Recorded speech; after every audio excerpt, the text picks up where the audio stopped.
আমি প্ৰথমতে লৈছোঁ ৰাছিয়া। ৰাছিয়াৰ কলিং কোড বা কাউণ্ট্ৰি কোড হৈছে +7। ইয়াৰ পাছত আছে ইউনাইটেড কিংডম। কলিং কোড বা কাউণ্ট্ৰি কোড হৈছে +44। ইয়াৰ পাছত আছে ইউনাইটেড ষ্টেট। ইউনাইটেড ষ্টেটৰ কলিং কোড বা কাউণ্ট্ৰি কোড হৈছে +1। ইয়াৰ পাছত আছে আফগানিস্তান। আফগানিস্তানৰ কলিং কোড বা কাউণ্ট্ৰি কোড হৈছে +93।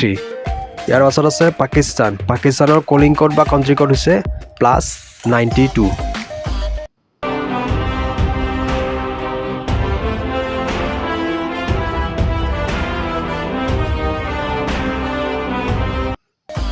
ইয়াৰ পাছত আমি লৈছোঁ শ্ৰীলংকা। শ্ৰীলংকাৰ কলিং কোড বা কাউণ্ট্ৰি কোড হৈছে +94।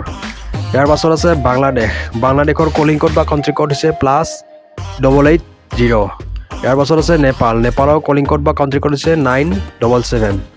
ইয়াৰ পাছত লৈছোঁ ভূটান। ভূটানৰ কলিং কোড বা কাউণ্ট্ৰি কোড হৈছে +975।